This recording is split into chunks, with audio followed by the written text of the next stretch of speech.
in your life like owner of a major sports league who rubs himself in the stands watching grown men shove each other's assholes. This is the Educated Ignorance Podcast on the For Frequency Sake Podcast Network. Oh, baby, boy, and girl. Welcome to thy Screamfest. Hi, everyone. I am Joe Winkle, joined as always by my good friend Nick Brinks. Hello, Nick. How are you today? I was better until I heard whatever that was. That got me a little scared, Joe. It was it was good. It was funny. I thought it was funny. Hey, we're in the same boat as DJ. Our teams are all tied: the Dolphins, the Bears, and the Chiefs. It's a good day. Usually, it's a good thing when they're all tied with the Chiefs, but Yeah, not so much.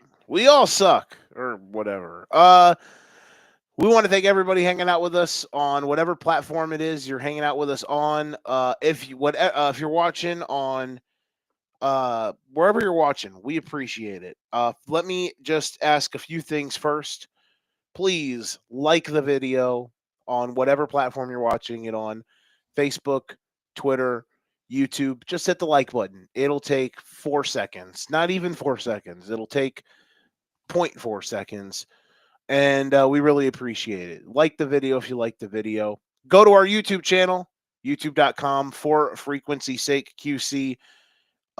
Subscribe to our channel if you really like it, and also subscribe to our Substack page where we have an immense amount of content that we've put out on a daily basis. We've got so many great things when it comes to gambling, previews for games. We've got NASCAR stuff on there, fantasy stuff, a lot of fantastic things that we do. And we have so many great shows as well. Card Subject to Change, the Football Lounge, College Juice, the Golden Ticket Show. I feel like I'm missing somebody. For frequency's sake, it was me, Danny, DJ, and Steve this morning. We had an absolute blast. I think I found my new favorite four-man combo for the morning show because that was a fantastic time. We found out, Nick, you and I are we're not bachelors. Our guy Stevie Fast Breaks from the Golden Ticket Show, he is a bachelor. And what I learned today is that single men apparently like to go to the library and the grocery store to find other single folks. So that's something I learned today, and we cracked a bunch of jokes about it. It was a grand old time. I love it. That's good stuff. It was really good. It was great stuff. So please go check all of that out. We have so much great content that we're putting out, and the people that are putting out that content, they deserve the support. It's not just us here. I think we do a great job, but it's everybody that does a great job. So please go and support that. Okay, we've got some great stuff we're going to do tonight. If you're also watching this right now, by the way, comment on whatever platform you're watching on, because if you do that, then we can be a part of the chat, basically be a part of the conversation with us. For some reason, Nick, real quick, can you do me a favor? If you go to my Facebook page, does it allow you to share the live? Let's look. This restream is terrible. It's the worst. Let's see here. I can't view the Facebook comments unless I'm on Facebook. I can't. I don't see a link on your Facebook page. You got to go directly to my wall. I'm on your wall. The last post I see is your "Come hang with the boys tonight." It says I'm live. Yeah, it says you're live. That's wild. Interesting. Let's check your Twitter. It's not my Twitter. It'll be the Gotham Gambling Twitter page. Okay, we'll see here. I'm searching right now. We're just dealing with live. It says live on his page on Gotham Gambling. Yeah, I do not see it on your Facebook page. Interesting. Okay. I'm gonna try to push this out. That's weird, because it shows it on mine right now that we're live. I just clicked on it.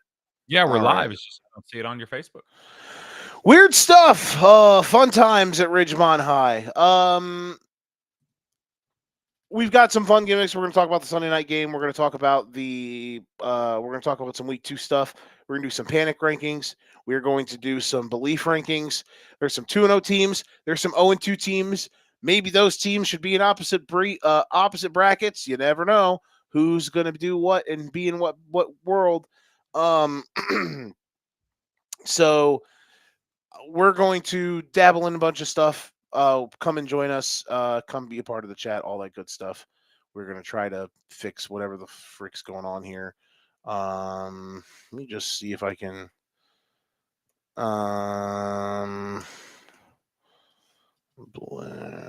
It's not gonna. The one person that I hate. I hate social media right now. Is this showing up live? Okay. Here we go. I just commented on my own thing, so we're gonna see if that works. All right.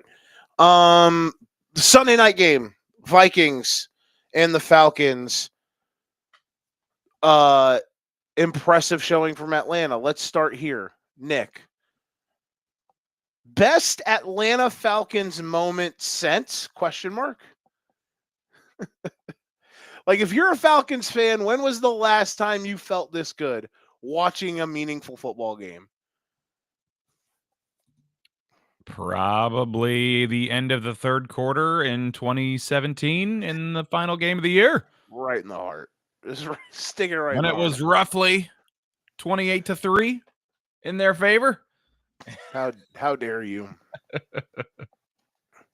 In all seriousness, though, we all sat here thinking the entire night, oh my God, the Falcons are going to Falcon this, and the Vikings are going to luck box another win that they have no business getting. And it just never happened. I guess let me start with, I started with that. Let me ask you this now. Where do you think we should start here? Is this good Falcons, bad Vikings, a combination of both? What surprised you the most? What stood out to you the most outside of you getting hawked on a betting prop with Bijan Robinson? Please do not let your real life losses cover or put red in your eyes. I need real analysis. Yes, I could have definitely used a Bijan touchdown there at the end, but yes, we'll get that out of the way. I think we have seen through 2 games that the Vikings have played kind of 7 bad quarters and 1 good quarter. So the jury is still out on how good of an opponent are they right now. That offensive line has some issues. And for the Falcons, that defense was really good today. Again, I don't know how much of that was JJ's inexperience and that offensive line, but the Falcons were all over him, picked him off several times. They looked really really good. And honestly, holding the Buccaneers last week to 23, I think that is going to be a high powered offense. Um, so giving up 23 to the Bucks, yeah, they did not win that game, but really that was a that was a coin flip game. And you kind of knew the Bucks Falcons, that's probably going to be a coin flip game. So for being 1-1, I think they've played 2 really good games. They look pretty good. Um Penix is doing enough right now. I will be curious. I think you said the Falcons have who do they have next week? Was it somebody easy? If I remember right. Um, Atlanta Panthers. next week Panthers. has That's right. Carolina. Yes. So I think now the Panthers showed some punchiness today, but the Falcons should go in there, and I think if they can take care of business next week and not let the Panthers hang around, I'll be feeling pretty good. They've got some big tests here the next few weeks. After that, Commanders and Bills. So I think Falcons fans have to feel pretty good right now. Yeah, you're 1-1. Got some big tests coming up. If you can somehow get through the Commanders and the Bills and you have 2 losses on, and I'm trying to think here. 3-2 bare minimum, but if you can get through 4-1, I'd be feeling really, really good. I think this is a team that, with the Bucks, I think they may be able to go mostly step for step in that division race, or at the very bare minimum, um, be right in the wild card hunt. I still think the Bucks are the better team as of right now. I'm looking forward to seeing how they play tomorrow. But yeah, when you can dominate as much as you did on offense today, you settle for a bunch of field goals. I think that's all stuff that you can clean up. It's when you're not getting into scoring position that I'd be a little more worried. But yes, I think offensively, finish the drives off. Don't settle for field goals. That's probably the big thing that they want to do right now. Because even last week they settled for what, two touchdowns, 2 field goals in that game. So they've got a settle for field goal problem going on right now. That's probably something they are hoping they can get better next week, and maybe the Panthers can be a team that they can right the ship there. But overall, I feel Here, pretty good about where the Falcons are at right now. here's the thing too that I will add to this. Like them getting tonight, like the kicking game much better. I feel like that's going to be something that they're going to be happy about. Um, that I feel like you go you. Okay, sorry. I'm trying to like triple task right now. I just think that getting this type of win means a lot, right? And let's see here. Sorry, I'm trying to do some things and it's being really stupid. Um does it Now it's show? on Facebook. I see it. It just popped up. Okay, there we go. This platform sucks ass, but it's fine. It's no one's fault. I'm fine. I'm totally okay. All right. So sorry about that for the Facebook viewers. We usually that's where one of our biggest contingencies are. So for those that were wondering what was going on, um, let me see here. Let me make sure that it's So yeah, if uh Jordan's not joining us yet, we haven't bashed the Vikings yet. yeah, that was the biggest thing. Now it's gonna allow me to share. Let's go. We're back. Okay. Sorry. Good God. I fucking hate Restream. It's so fucking stupid. Restream sucks. We are live now. It's no Come StreamYard. on down and have some fun. People on Twitter, if they're watching right now, which we usually get a good contingency on Twitter, are probably, which we can't even see the Twitter views on Restream anymore because it's the worst fucking. It's whatever. I'm DJ. If you listen to this, I'm not mad at you. I promise. It's just God. Restream's terrible. Oh, truly horrendous platform.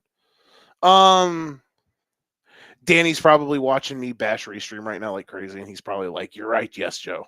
You're right. Restream is a terrible platform." Um, which it's fine. I totally get it. I'm not mad. Just some it makes my life a little more difficult, but I am thankful that we still are able to have a good time. Okay. Um, so here's what I will say about Atlanta. To be able to navigate your way through this defensively is where I'm sitting up. You mentioned that them only giving up like 23 points or whatever it was to Tampa Bay last week. Like them having a pass rush, they're rookies that they hit. We're going to talk about another team today that has a rookie class that has zero impact on their roster. I promise I'm okay. Uh um so we are going to talk about that team. Um as Danny chimes in and says, "Hello, princess." Uh hello, Daniel. Welcome, Daniel, welcoming us to the party. Here's the thing about the Here's the thing about Atlanta's defense tonight that like really impressed me. And I understand right now Minnesota's offensive line is a nightmare, but they couldn't establish the run, which is something they eventually did against Chicago. And the Falcons had a pass rush for the first time, Nick, in I don't know, forever. Like, oh my God, they were rushing the passer, and McCarthy was really bad tonight. And we'll talk about him here in a little bit, but here very shortly. But man, with Atlanta, the defense was so impressive, and the offense did enough. And Minnesota's defense is so stingy. I guess I'm going to give it a pass on the fact that they settled a lot for touchdown or for field goals instead of touchdowns. Against another team, they probably wouldn't have gotten away with it. But the fact that they were able to get away with it tonight, that you know what? Sometimes you just got to find a way to get out of there with a win. I think this is a very, if you're an Atlanta Falcons fan right now, you absolutely should feel good because you probably should have won week one and you actually handled your business tonight. And 99 times out of 100, the Falcons might have found a way to absolutely screw the pooch in the last 6 minutes. But they held it down. They had the put away drive and they shut it down. I was so impressed with how they handled themselves and defensively as well. They commanded the game from start to finish on the road. Very impressed with Atlanta. And it really makes me feel like this team can do stuff, Nick, that maybe I wasn't super sure that they could do a couple weeks ago before the season started. Yeah, I think that I think that makes a lot of sense. Um, I like I say, I don't follow the rookies in the draft process very often, but before we went on, and you were lamenting about a certain team's rookies, watching the Falcons tonight and seeing the meaningful contributions from some of their rookies, it lends one to be jealous, I think. I'm incredibly jealous. Like, here's Xavier Watts and Billy Bowman both have an interception, and then James Pierce and Jalen Walker both have sacks. Just incredible stuff. Incredible stuff. All right, we need to bat signal Jordan Rangel. I hope he's out there in the wilderness. Should be up now if you are looking for it. Okay. The Vikings. I can't believe, as a Bears fan, I cannot believe we let them off the hook last week. However, man, tough stuff. Where should we start with them? Because it's an incredibly interesting way to kind of break this down with Minnesota, right? Like JJ was pretty bad, but JJ also made some throws that made me go, okay, I see the vision. To me, But his offensive line is not good right now, and which is scary because, and I understand Darisaw's out, but they made a lot of moves on that offensive line, and they have been bad for 2 games. Like, they've played 8 quarters, and they've been pretty trash in 7 of them. I saw a meme that was like, what if we just tell JJ there's 12 seconds left in the half before every play? Because that honestly, that drive before halftime, you can see that most teams take a knee going into halftime. And I thought Chris Collinsworth explained it well. It's like, yeah, we've got a rookie quarterback, essentially. Let's just see what he can do. Throws a dart, absolute dart, gets him into field goal range, and they get one of their, couple field goals on the day. Um, where was that the rest of the game? Was it because Atlanta? I don't know how they were able to do that actually, but I just loved seeing the aggression there. So I think between that and last week, fourth quarter, they can put it together, but it's obvious that there will be some growing pains, and there have been some growing pains. I, I, it's hard to say right now. Like, is this a team that can flip a switch, turn it around, and be a playoff team? it doesn't really feel like it 2 weeks in. There are some other teams that are 1-1 or even 0-2 that I'd be like, yeah, I'd feel more confident about saying they're a playoff team right now than the Vikings, but just feels like they've got some issues, they've got some holes that I don't know if it's something that we'll see this year. They are in a position right now where I am like I don't know if they're like if they're probably in the bottom third of the league right now. Is that crazy to say? And they're injured defensively. Their offensive line is not playing well. I'm never going to give up on this team because of what I know O'Connell is, and I know their coaching is great, and they've got good players. But man, really rough start. Like we would be really if two or three. God damn it, man! If two or three plays were different last week in that Monday night game, and the Bears end up holding on, and if they win like margin like Atlanta did tonight, we would be seriously like, oh my God, the Vikings are broken. Like the Vikings are what we thought they were going to be last year before Sam I Am showed up and said, I'm here, bitch, and kicked the door down. Which he kind of did today, by the way. Shout out to my plus 550 Seattle Seahawks NFC West bet. We are back in business. Um, uh, So yeah, man, very suspect night for Minnesota. I was not. I'm very concerned right now with them because like that was rough. That was rough. And they never got it offensively out of neutral. Like they had a couple moments, but man, the run game never got going. And maybe if that can get going, that'll help JJ out. But man, it's been very rough sledding. I would have liked to see them go for it on that fourth down with like 9 minutes left. I think Yeah, it was the fourth last and one. one. I don't remember where they were at on the field exactly, I think they were inside their own 30, like barely. but they were down 2 possessions at the time. Am I right?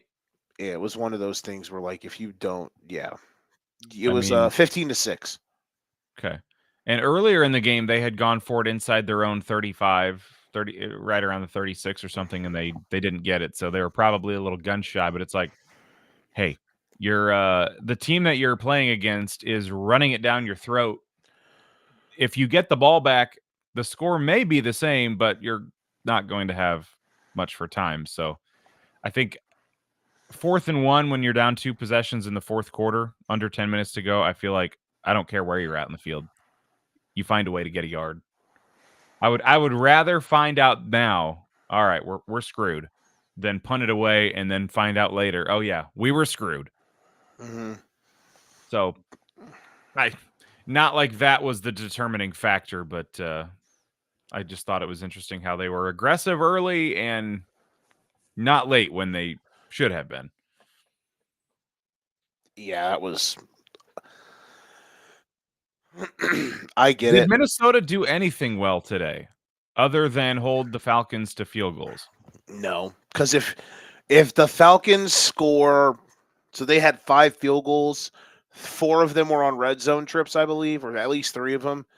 If one of those is a touchdown, I mean, we're sitting at 30-6. If they get if they score on the first drive, which they were cruising, and then they couldn't get the play call in, um,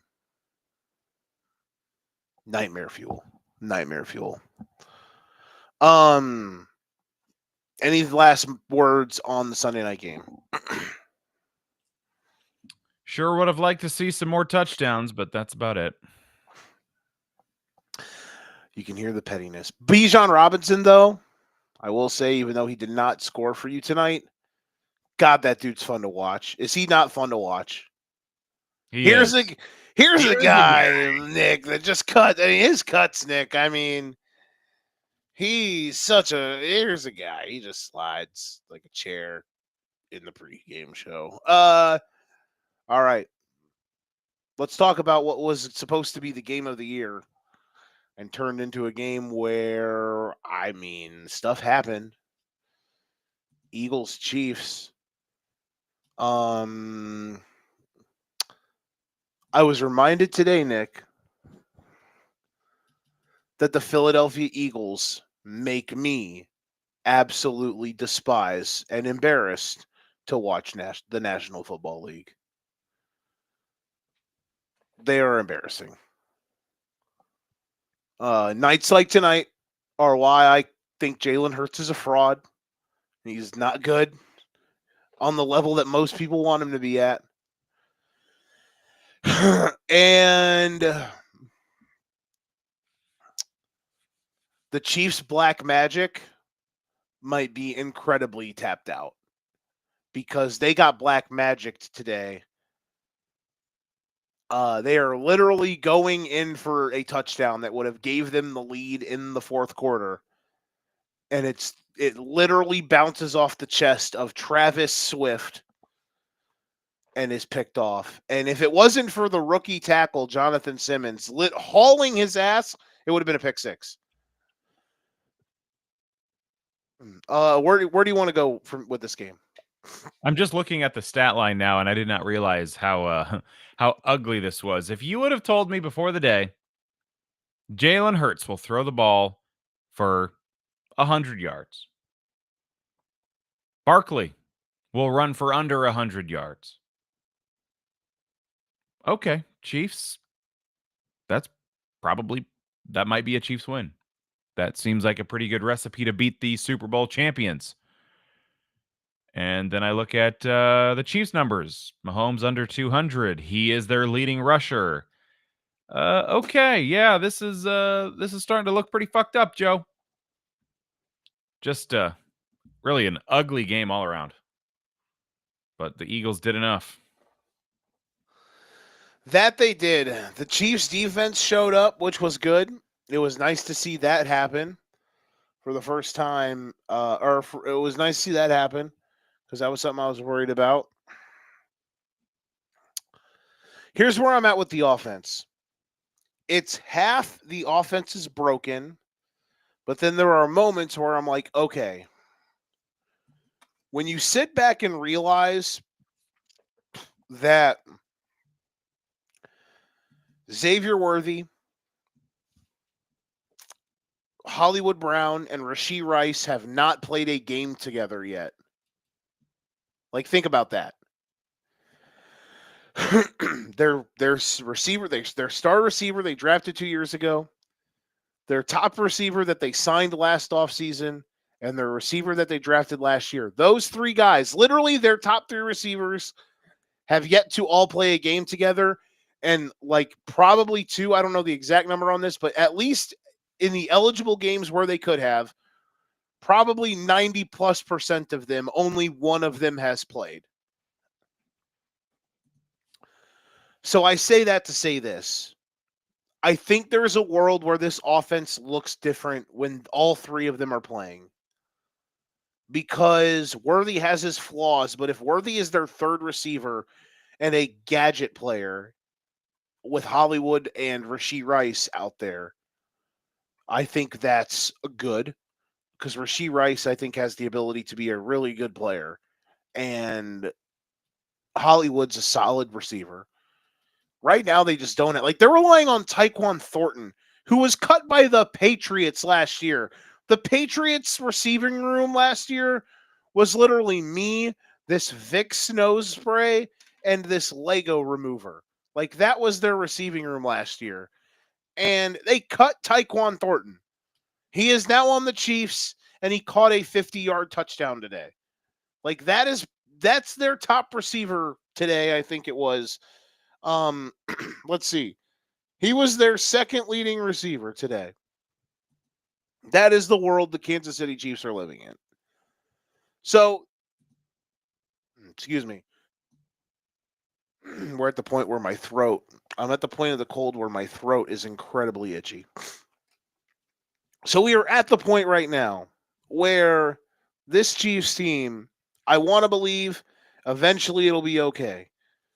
But we're also at the point right now where I think it's okay to understand, holy shit, like do something. Because they're now 0-2. It's the first time they've technically lost 3 games in a row since Mahomes has been there. I'm not saying panic button. We're going to, okay, snap call, Nick. If we're panicking about the Chiefs, or even if you're believing in them, like on a scale of 1 to 10, where are you right now? Because I don't think this team's going to miss the playoffs, but they're also incredibly confusing. Like, are they good? Are they still great and just have struggled a little bit? Like, how are they going to look when those guys come back? I think it'll be good, but I'm not sure. Like, what do you think? Where are you at? Help me out here. I would say I am not in a panic situation quite yet. I mean, for Kansas City fans, they have been kind of set up to believe that anything shy of 15-2 is a disappointment with a Super Bowl berth. But right now at 0-2, they may feel like the sky is falling. But I look at the schedule. Chargers could have beat him at least once last year, but the Chiefs had enough voodoo magic there. All hail the voodoo magic. Quick This counter. year, go ahead. I think, and this is just because DJ said this to me today, I think Chiefs fans are under the assumption right now, or at least this is what their fake moxie will tell you after today, where they're 0-2. Hey, as long as we get in the dance, we'll be fine. Because after they won the Super Bowl that they did 2 years ago against San Francisco, and that team legitimately sucked, they were a bad team. They made the Super Bowl and won the Super Bowl while having to go on the road to take out the best teams in the league. That is the truth of just get them into the dance and then we'll see what happens. So if that's how the Chiefs fans feel, I believe them. But also, I also too, if I was a Chiefs fan, Nick, I'm saying I would be freaking out too. So I don't know. I'm sitting here they would be so frustrating. But go ahead. Sorry. The biggest thing for me for the Chiefs, you get what should be a get right game this week. But as we saw today with the Giants, Russ was cooking. If there's a world where the Chiefs in next Sunday's game, and it happens to be the Sunday night game, if Russ cooks on national television next Sunday night and the Chiefs offense sputters and the Giants come away winning that game, especially if they win that game, at 0-3, I would 100% be panicking because then you look at the schedule. Who do you play the next week? You get the Ravens. So if you're looking at 0-3, you could be looking at 0-4. If you can't beat the Giants, I don't feel very confident you're going in to beat the Baltimore Ravens. So it should be a low bar to clear. Beat the Giants. It's the Giants after all. But again, what we saw today was nothing like we saw last week with the Giants. So I don't know which Giants team is going to show up, but I am incredibly intrigued by that matchup to see if they can do anything remotely close to what they did today in that Dallas game, which I'm sure we'll talk about a little bit later. But for Kansas City fans, 0-2 does not feel good. But if you're 0-3, 100% time to panic. Yeah, if they lose next week, then it's guys, we have a problem. Or, if it's not a convincing win. You just watch Dak Prescott and that offense put up 40 points. If you can't go out there and put up 30 on that Giant defense next week, I would also be worried. It needs to be a get right. It needs to be a get right game for your offense in some capacity. Score a few touchdowns. That's where we're setting the bar. Yeah. Yeah, score 3 touchdowns, Chiefs. Score 3 touchdowns challenge. They should have had it today. Yeah. They should have had 3 touchdowns. Nightmare fuel. But instead, they're feeling 0-2. That they are. I know the feeling though. No shit. Here's what I got to say about the Eagles. The Philadelphia Eagles disgust me. The Philadelphia Eagles make me sick. Literally sick. The Philadelphia Eagles make me want to uh, go to my local my local city hall and complain about things, about city, rules and restrictions. The Philadelphia Eagles make me sick as a football fan. They make me embarrassed as a football fan. The Philadelphia Eagles make me feel like the kid who watched WWE as a child. I still watch wrestling, but hold on here. Oh, my throat. Son of a bitch. Fuck. The Philadelphia Eagles make me feel like the kid who watched wrestling and like the stuff that was going on during WWE television was so bad and embarrassing, whether it was, just stupid, dumb, childish shit. Like I was embarrassed when my parents walked in the room, I changed the channel because I was embarrassed that they had to see it. Anytime the Eagles line up in that fucking butthole searcher play, it's such it here's the problem, man. I understand the football purists and the real ball knowers are going to sit here and say, "Oh, the tush push, it's real men football. If you don't like it, you're soft." Oh my god, I'm sick and tired of it. It's not real football. It's insanely corrupt that these dudes are allowed to break fundamental rules of football when it comes to formations, lining up, when it comes to forward progress. The Eagles are allowed to bend all of those rules. Credit to the Eagles for discovering this play. Credit to the Eagles for being the only team that figured it out. But I'm done with it. Because when you have a situation, Nick, like we had today, the score is 13-10. The Eagles could not do jack shit for 2 hours. They lead by 3. They're at the 1-inch line. It's 4th down and goal from the 1-inch line. And half of the Eagles' offensive line false starts while they are in the butt shove formation. It happens almost every time they run the play. They get away with some sort of false start. Half of, if not the entire offensive line, is lined up in the neutral zone. The play is a disgrace to how forward progress should be handled. And just, it's a disgrace to the sport, period. And people are going to be like, oh, sour grapes, Joe, blah, blah, blah. You wish your team did it. If they did it, blah, blah, blah. I don't give a fuck. Watching them do that is disgraceful. And the worst part about it, Nick, is that they are literally cheating. Like, it's not them cheating because of how good it is. It's literally cheating because they're allowed to break the fucking rules half the time they run it. So I'm sick of it. I hope the Chiefs, whether it's Reed or Veach or whoever the fuck, the ghost of Lamar Hunt, send the footage into the league, because I hope today that because it happened to the Chiefs, I don't know, but somehow, some way, this shit needs to be cracked down on.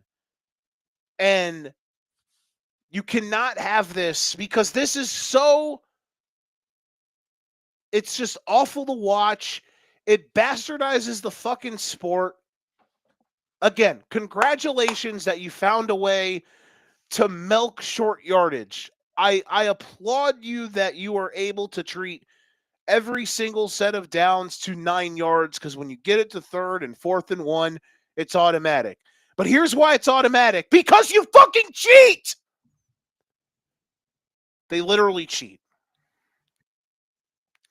Case closed. The Eagles are found guilty of being bitches. That's what it. That's the verdict. By the end of the regular season, we are going to have a Joe's Greatest Hits that features his epic rants like week 1 Chicago, week 2 tush push. What will it be in week 3? Tune in next week to find out on Educated Ignorance. My friend, we might not even be done with week 2. Depends on how much you push me. Okay. Uh was that good? Was that too much? That was good Brian stuff. Brian in the Facebook comment says 200% agree. Do you get what I like?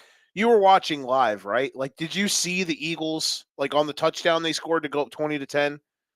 Yeah, I Like, even they came usually back from the broadcast and Brady was like, "Yeah, you can't get away with that." Like, that is the thing that pisses me off the most.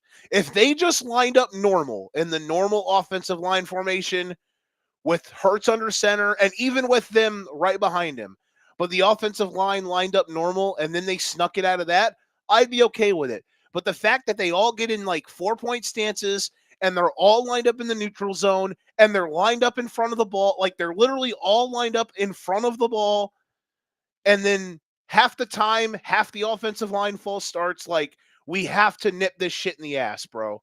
Like, it sucks that it took this long to figure this out, but thank God for the Chiefs to be the ones that we realized today was the day that this shit hopefully stops. Like, hopefully the officials start to flag this. You know what I mean? Because that's what will change it. That's what will fix it. If the officials start throwing flags on this play, then hopefully that will stop something. I don't know. You know what I mean?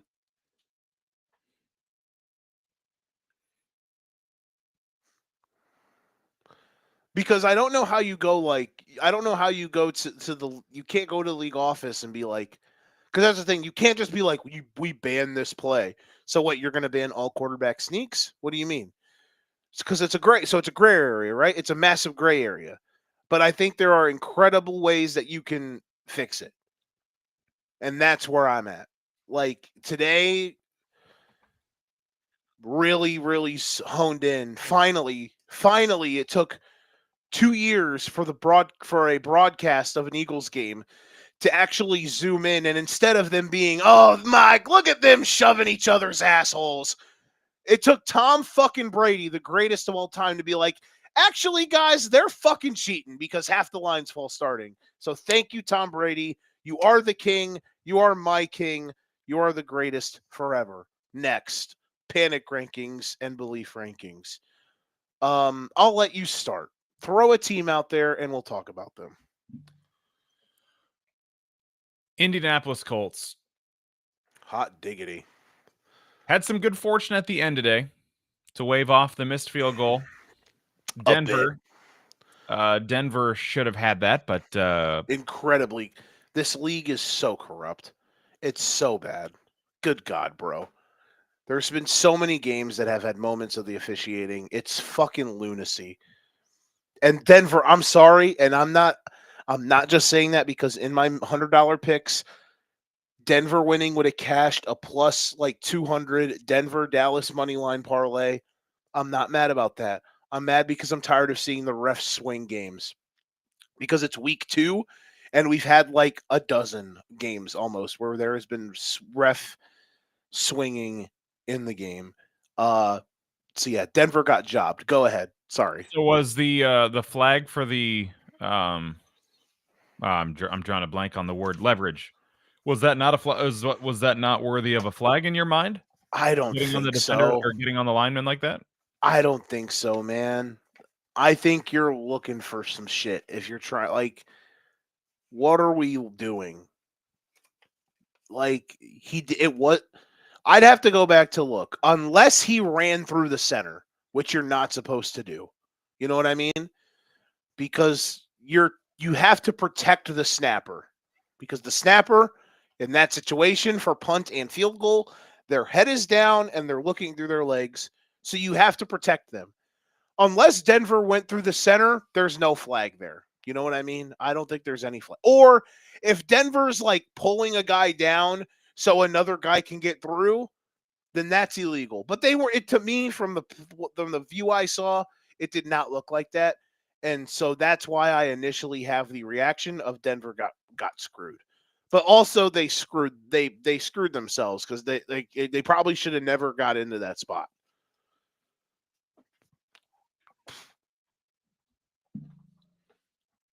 So this Daniel Jones comeback player of the year potential arc, how much are we believing it? Because I want to believe it. I think it would be so hilarious for Daniel Jones to get run out of New York like he did. And I mean, warranted. It's not like he did anything there. He needed, it was ready for a change, both sides. But just how incredibly fun and kind of funny that would be for him to go to Indianapolis and now like, oh hey, competent organization for the most part, competent subjective. Especially a competent offensive line. That's probably the biggest thing that he's enjoying right now. Competent. Well, I won't say competent running game for the first time because he had Barkley all those years, for those several years. But yeah, I want to believe it so bad, but I'd probably put it, in the 5 or 6 range, maybe for me out of 10. I'm around 4.5. I will say though, man, for the Colts in general, we last week was like very unimpressive. Like last week was way more the Dolphins are a nightmare than the Colts were awesome. Yeah. Today though, listen, man, I thought Denver would win. I thought that line was outrageous all week because I was like, the Colts are bad, but like they almost had 500 yards of offense, and Denver's defense is supposed to be awesome. That's what everyone told me all summer. Denver's defense, they're an AFC sleeper. They could go to the Super Bowl. Fucking lick my asshole. Um, The old tush push on Joey here. yeah, yeah. Um, they were balanced. Jones is swinging it. They were able to stay in a rhythm. Um, this is one game where I definitely need to probably get more eyes on certain reps to get a fully formed opinion. But I will say, and I hate to say that, just the nature of the beast. Please forgive me. It was my fiance's birthday today. But as a whole, man, incredibly impressed that they were able to find a way. They got key stops, even though Denver gagged it in the fourth. The interception, the interception in the near the red zone, the missed field goal in the fourth quarter. The fact that Indianapolis was able to find a way, impressive. And they play at Tennessee next week, and like they're obviously, I mean, spoiler alert for Guess the Lines, but I don't think you're going to pick Tennessee to be favored in that game. They are favored. Um, their schedule after that gets a bit tougher. Rams, Raiders, Cardinals, and then at Chargers is their next 4 with a bye week, I think, somewhere sprinkled in there, maybe. No, it's not. My bad. No bye week.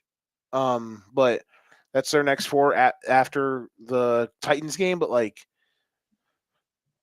it might only take 9 wins to get in the AFC playoffs, and they beat a team who's going to be competing for one of those spots in the Broncos today.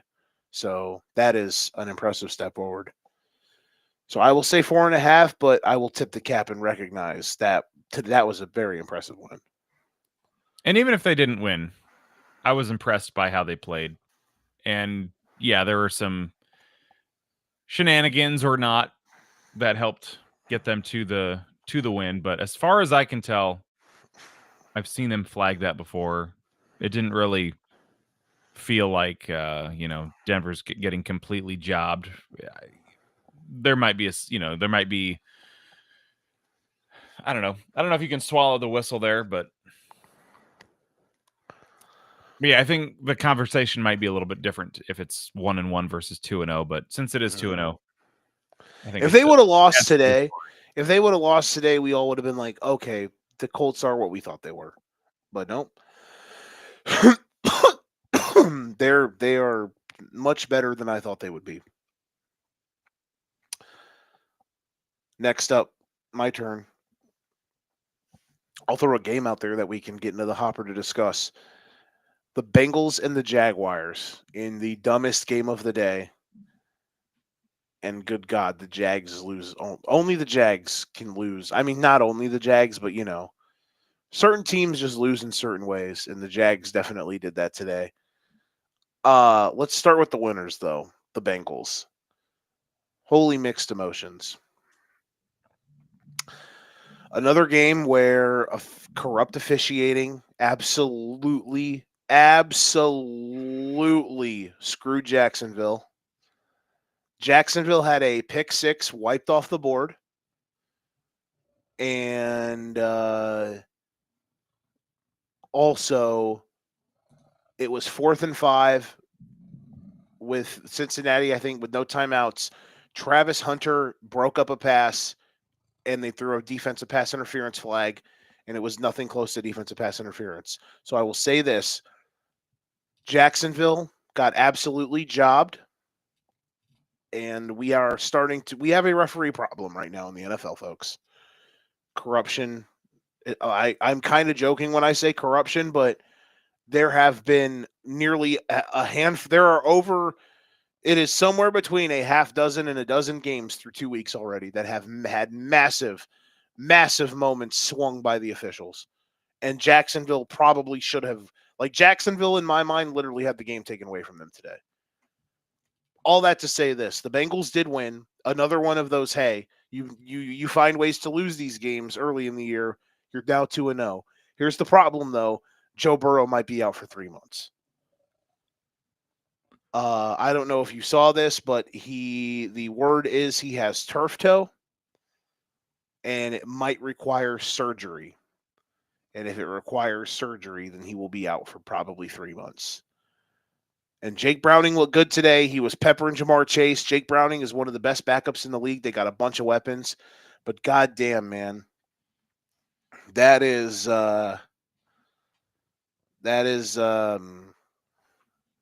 that's tough for Cincinnati. We've Because got it's some like, very prominent turf toes in the league right now. yeah, there's another one, right? Who's got the other one? Purdy, right? Oh yeah, Purdy's got turf toe. You're right, and he's missing 2 to 5 weeks. Yeah, wild. So Bengals, we'll start with them. I assume you're in the panic range, even though they're 2-0. How do you feel? Give us your thoughts.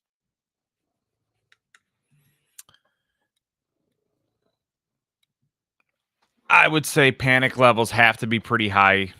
You're 2-0, but coulda, shoulda, woulda lost last week. Coulda, shoulda, woulda lost this week. If anything, compared to last year, the Bengals can be thankful that they have found some positive or at least not negative regression in the losing stupid games last year. This year they're finding ways to win a couple of them right off the bat. So I would say that they should probably be 0-2 right now. I mean, they were down when Burrow got hurt. They threw 3 interceptions with Browning, and they still found a way to win. So the fact that they were able to do that makes me feel a little better than, throwing Skylar Thompson out there and, you're toast. But I'd be worried just for the fact that they haven't looked very crisp to begin with Joe. Although over the years in the Joe Burrow era, it feels like they're kind of slow starters to begin with. So, um, on a number scale, I'd probably put the panic at around, I don't know, 7. Don't think it'll be sustainable to do this for 3 months if that's how long Burrow is indeed out.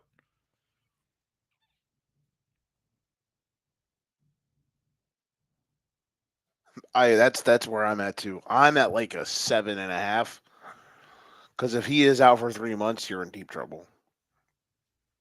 And I thought this team could actually kind of get over their stuff and be in the contender series, but now we are just losing another team in the playoff mix, and it's just, I mean, goodness gracious. He missed all of September. He missed all of October, November. I mean, like maybe he could come back for the end of the year. So like, but like fresh off injury, if you're 500 and you're the 7th seed, Joe Burrow back. I mean, I don't know, man. I don't know. God bless Jake Browning, but not a good spot to be in for Cincinnati. Uh, Jacksonville, on the other hand, Trevor Lawrence is frustrating. Has his moments that like make me go, God damn it. Um, Again, they got royally screwed. They should be 2-0. They should have won today. They could have either won by massive blowout because they should have been up 21-0, but they got robbed again, blatantly screwed. And then of course the game at the end of the game, up 27-24. Travis Hunter knocks the ball away. They call DPI, terrible call. Here's the thing that annoys me the most. Brian Thomas Jr., and this is not just because I have him on a fantasy team. This is because this is real life stuff, and buddy, like this is horseshit. Brian Thomas Jr. had a first team Hall of Fame Mount Rushmore-esque I don't want to be here performance today. Brian Thomas Jr., because of his lack of effort, caused a Trevor Lawrence interception. This is not hyperbole, by the way, folks. Go watch the tape. His lack of effort and not wanting to get hit, he is shying away from contact, caused a Trevor Lawrence interception, forced an overthrow on what would have been a touchdown if Thomas goes up to get the ball instead of shies away from it, like over the middle, and he's like crouching and like pulling back from catching the ball. Over the middle, first half, he does that.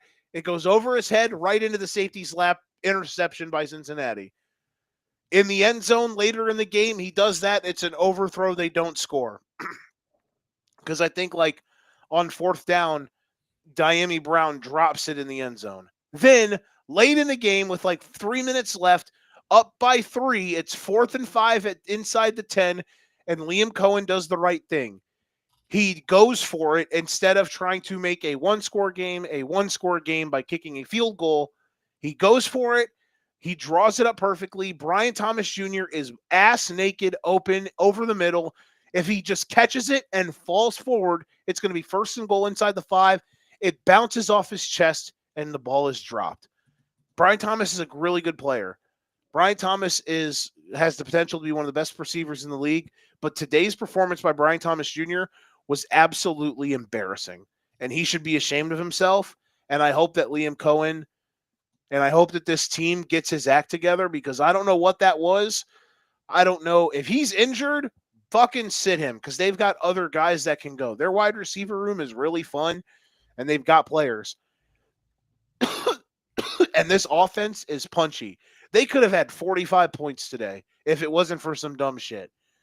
But Brian Thomas Jr. deserves to be fucking ashamed of himself. That was embarrassing.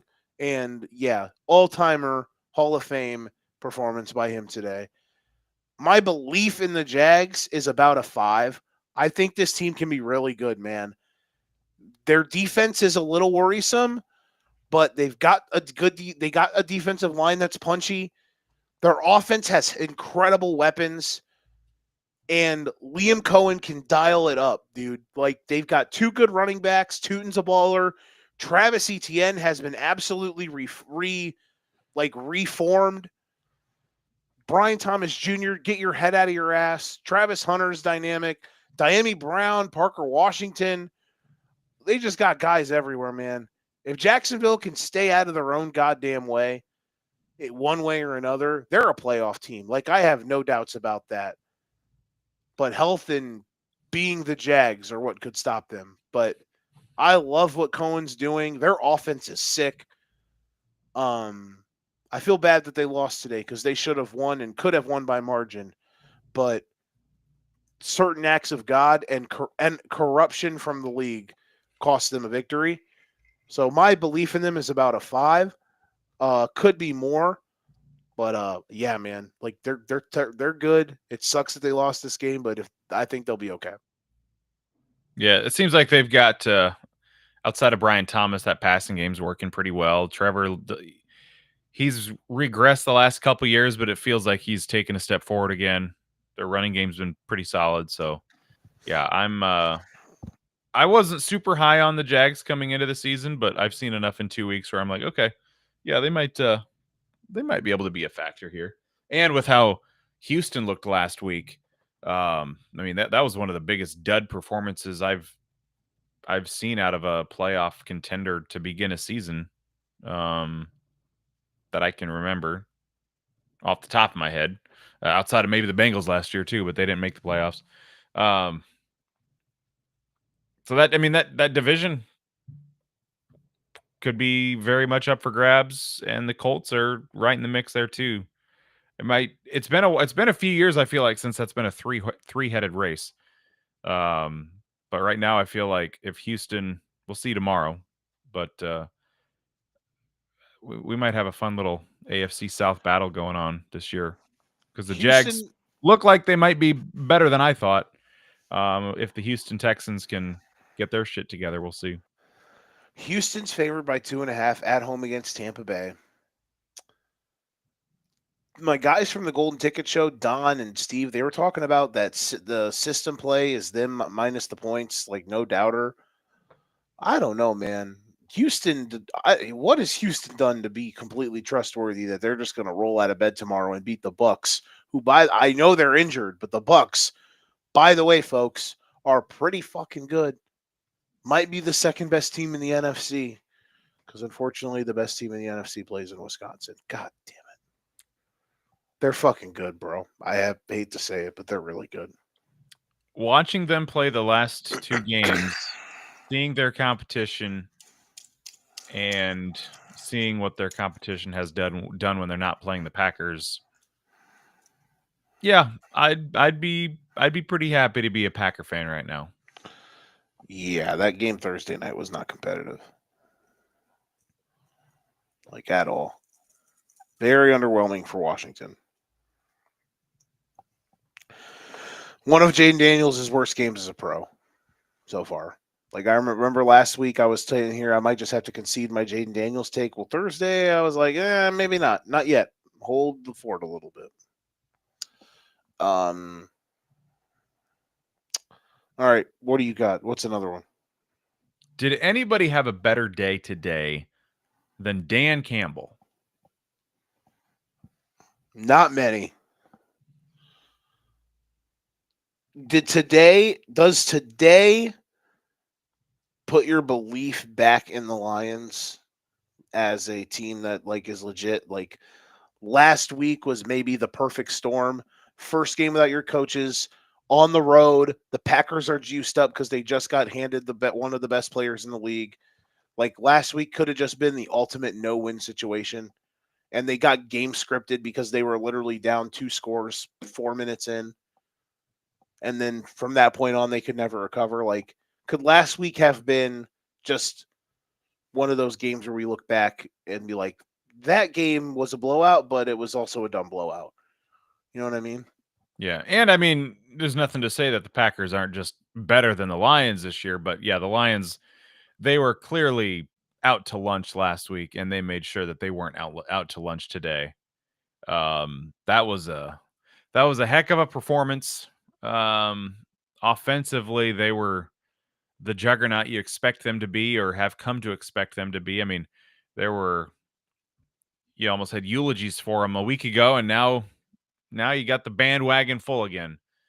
Things are good in Detroit, and Dan Campbell's a happy man because his two assistant coaches from last year are 0-2, 0-2, and here I am. I just put up 52 today.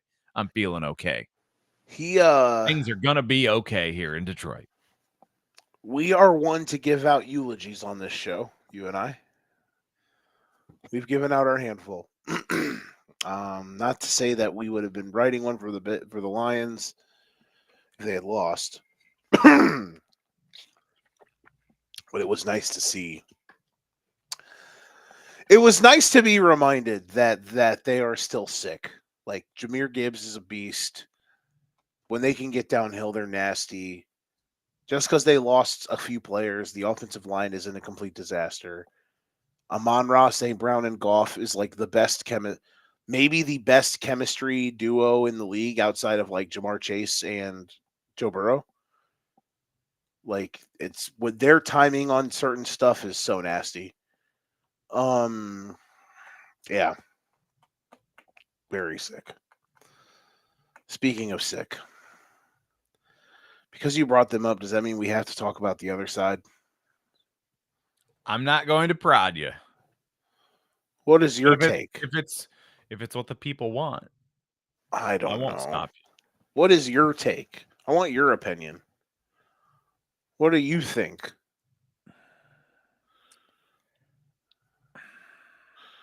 I watch Caleb Williams play football, and I'm just not impressed. Okay. Doesn't have it yet, in my opinion. The play today that sticks out to me is when he scrambled over Oh, to god his damn it. right, off to the sideline, chucks it down the field, and intercepted. That was bad. That was the lasting image I had from that game today, and I'm just like, you you can't make that mistake. It was still a competitive-ish game at that point. It And was. I don't know if that's when the wheels just came off and the Lions started rolling or not. I No, wasn't watching it super closely. But it wasn't. That made it they picked them off. I don't know if it was 14-7 or 21-7 at that point, but then eventually it became 21-7. And and then the Bears ended up getting the ball back. They made it 21-14. Okay. The Caleb interception was a massive god damn it, bro. Really? Why? Moment. You know what I mean? Like, just throw the ball out of bounds. I understood when they showed the full page. I understood what he was thinking because if Zacchaeus does just kind of break down the sideline, maybe there's a chance, but also just don't do that. You know what I mean? Just don't. Um, just one of those situations where like too much dip on the chip. It sucks because on the offensive side of the ball, um, Caleb played well. Like no one's gonna whoever's watching this, whoever thinks has an opinion on me and how I care about football, people are gonna hear that and they're gonna think that this is a cop out and I'm making an excuse. No, I just have two eyes. Last week he played bad. This week he played pretty damn well. And I thought their offense was cooking. Uh Here is the problem, Nicholas. Um well, real quick. It was 21 to whatever it was. It was 21-7. The Bears have they have a major big nuts drive right before the 2-minute warning in the first half to make it 21-4, or right after the 2-minute warning in the first half to make it 21-14. Caleb throws a touchdown to Rome, and it was sick. And I was like, all right, here we go. Get a stop. You get the ball back at the half. Let's get busy. It's a minor footnote. Did you watch the end of the first half of this game? I texted you oh about yeah, it. I was. Yep. The another listen. It's because of the outcome. It is a footnote in the game, but just again, officials absolutely swinging games with blatant. I'm calling it corruption. It's not corruption, but it's blatant incompetency. The Chicago Bears got absolutely screwed at the end of the first half. The Detroit Lions got gifted a touchdown. Well, you need to stop them. Yes, they need to stop them, but it doesn't fucking matter because they should not have been allowed to run another play. The officials' incompetence allowed Detroit to run another play and they scored. It should have been 21-14 to start the second half. But that is a footnote because what happened in the second half was the Bears absolutely fucking wet themselves. Um, their defense right now just is bad. It's just not good. They're injured to shit. They're slow. They need the game script to go their way like it did against Minnesota for their defense to be good. Like if they're winning and they've got you in third and medium or third and long and they can heat you up, pin their ears back, that's good. But if your run game, God damn it. If your run game is working, and I'm glad I don't take phone calls for my job anymore because tomorrow would suck. I can just sit in silence and work. Fuck.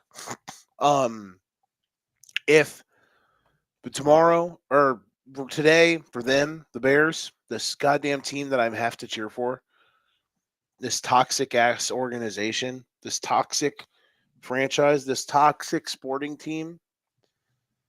They're injured on defense. They're slow. They can't course the game script. Literally, all their good corners are out. Kyler Gordon's hurt. Jalen Johnson played today, but then re-hurt his groin. T.J. Edwards, their best linebacker, got hurt.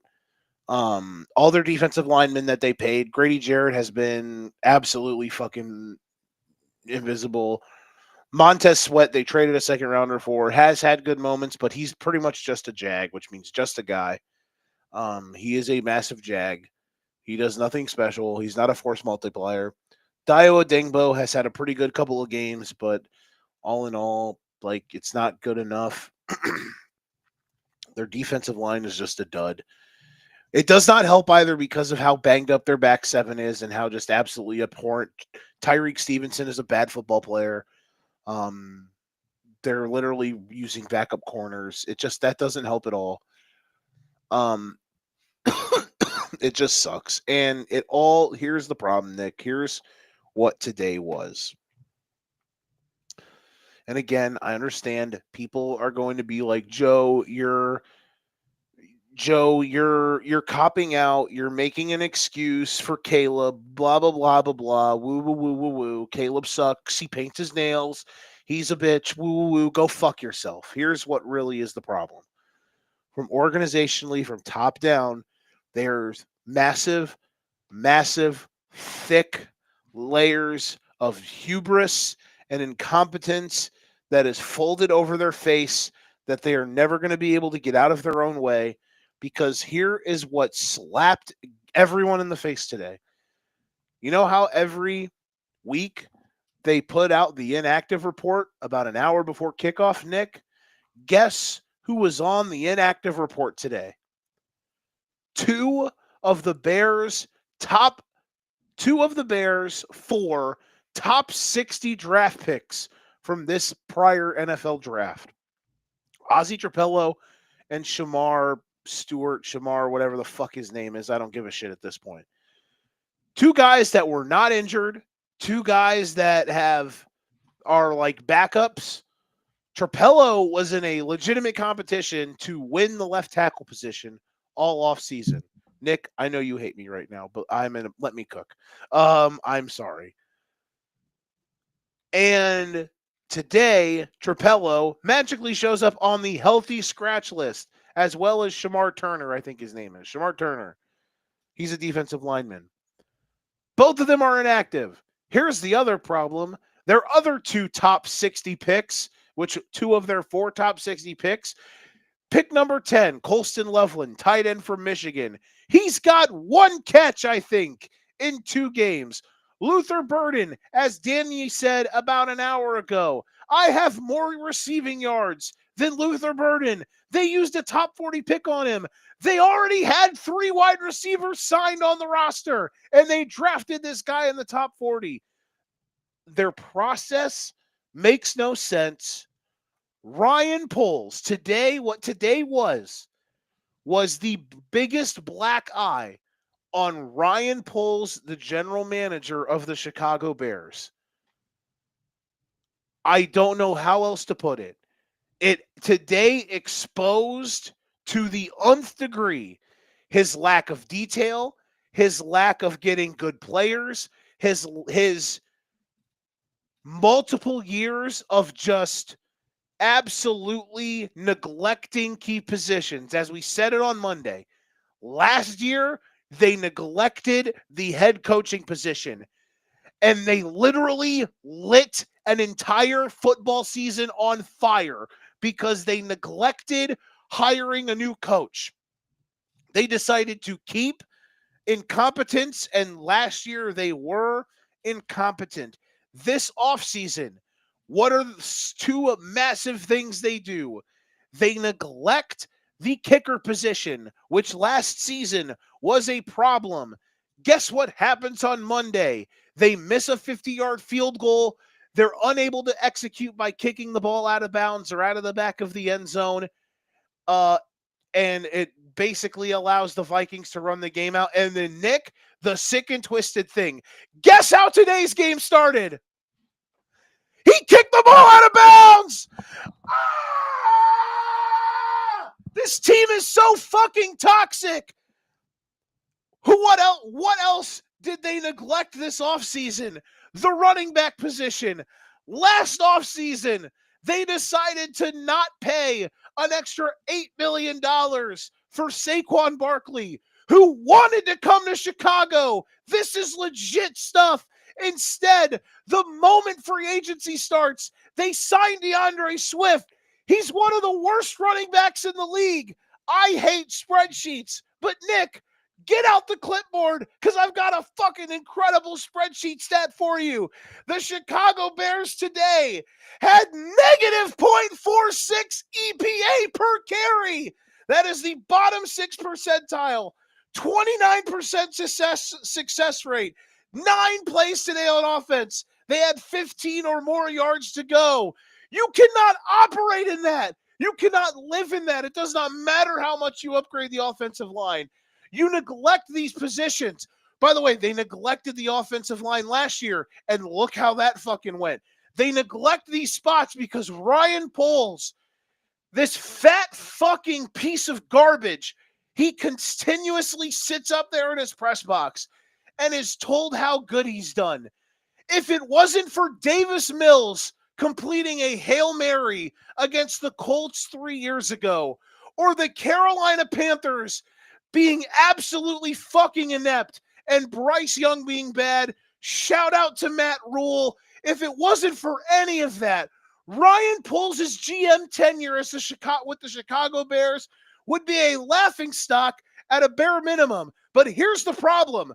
Those things happened. He fleeced the Panthers. They got Caleb Williams. They got the hottest head coaching prospect to come coach the Bears, literally because they have Caleb Williams. And Nick, here's the biggest problem. He's still a fucking laughingstock. He's drafted no Pro Bowlers in 3 years. He's 15-38. He's won 3 of 20 division games as the general manager. This team is toxic. If I had hair, I would pull it out. Today was a fucking stain on the league. It's not over because it never started. This fucking imbecile multiple years ago had the audacity to sit at a press conference. And I know I'm ranting too long. We're going to get to Guess the Lines. I'm sorry. But Jesus Christ, he sat at a press conference and said, we're going to take the North and never give it back. Bitch, you're 3-17 in the division. You're terrible at roster building. All of the assets you do go get are terrible. Your entire 2025 draft class has zero fucking production through 2 weeks. You're one of the worst talent evaluators in the league. It is a fucking sick joke. I had a fucking podcast idea for this team to build content, and I didn't do it because I felt like it would ruin my mental health. They said, fuck you anyway. We're going to do it. We're going to fucking ruin it regardless. This team can never, ever cease to get out of their own way. And Nick, last thing, have you ever heard of the crack commandments? Have you ever heard of the crack commandments? Well, the biggest one is don't get high on your own supply. And there is nobody in the NFC, There's nobody in the National Football League. There's nobody in football, whether it's in America, in Canada, in Mexico, in fucking Europe. The the weird looking brown one, the round one that they only use their feet with, which is actual football, I guess. In all of professional sports, that is higher on their own supply than Ryan Poles. Nobody is higher off their own stank ass oregano looking weed than Ryan Poles, that incompetent sack of dog shit. It's unfathomable how bad it's gotten. And today was just embarrassing because it's not just the play on the field, as we've talked about a million times. It's not about certain thing here, certain thing there. It's that for the fourth straight year in 2 weeks. It took 2 fucking weeks. 4 straight years, it only took 2 fucking weeks to understand that this team is awful. It's for once again that it only took X amount of time for us to be questioning if this team is going to fucking quit or not. And today truly showed how poorly incompetent it is that this man is at running a roster. And the worst part of all of it, the motherfucker got extended 8 weeks ago. Panic meter, 10. I don't know where they go from here. Caleb was good today.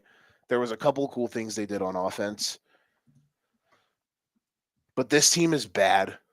And I don't know, man.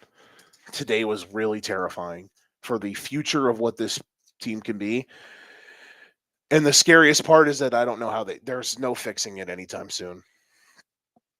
I wasn't going to do that. And I did it. You had to cook. I'm sorry. Guess the lines time. Rapid fire, as rapid as we can make it. Last week, I won 6-4. We tied 6 times though. Thursday night, Miami at Buffalo. Miami is 0-2. Tua Tagovailoa is a turnover machine. Tua turned the ball over. Disaster zone. I'm gonna go Buffalo 9.5. It's a great pick because that's what I had. FanDuel will not load. Log in. There we go. NFL. Wow. Holy Christmas. You said 9.5? Mm-hmm. It is 12.5. Ooh. Deservedly so. I would still take the 12, and I would take Bills in a million. I'd lay it. They're gonna kill them. It's gonna be like 40. Remember when they played the Jags a couple years ago on a Monday night, and it was like 48-3. I can remember many Bills Dolphins games that felt like it was 48-3. Yeah, it's gonna be the public execution. People, I don't think it should happen, but Mike McDaniel's going to be sacrificed on live streaming for all the world to see on Thursday night. You think there's a world he's fired on Thursday if it's bad enough? We're inching closer to him being the first coach fired.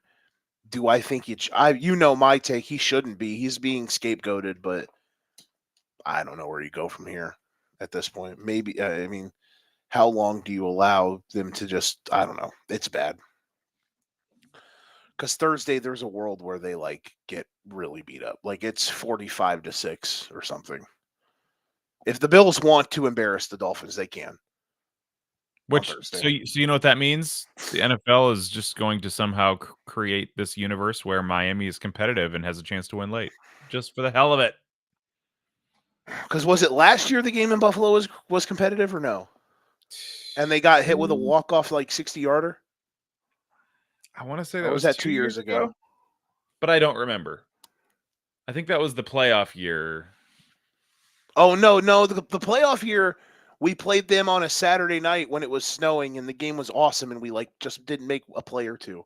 Oh, Like that okay. was like the best game in weather they played. And I Okay. was like, okay, we're good. We'll just beat them at home. We'll run out. I thought we were even after that loss. I was mad, but I still felt good Yeah. after that game. But then That rings a bell. so last year was the year because Tua came back. That was one of his first games back, and they played well. And then Bass walked it off with like a 60-yarder. So maybe would be funny.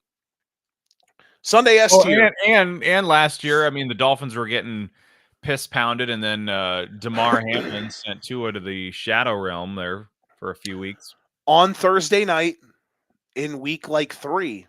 So last year it was in Miami. This time it's Buffalo. Maybe Tua throws up gang signs on Thursday night.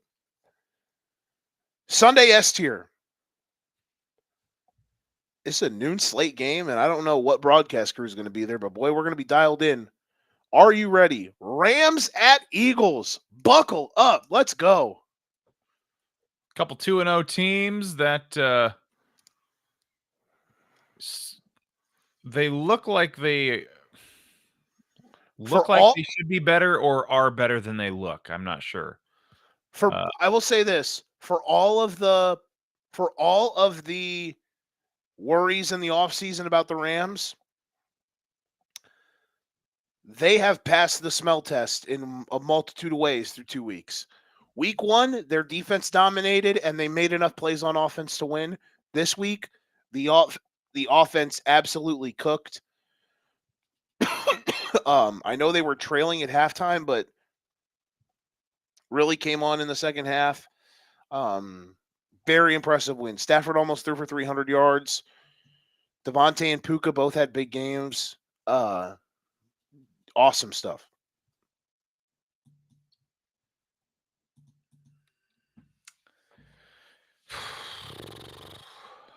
I'm gonna go Eagles 4.5. Are you cheating, Nick? Mm-mm. I'm kidding.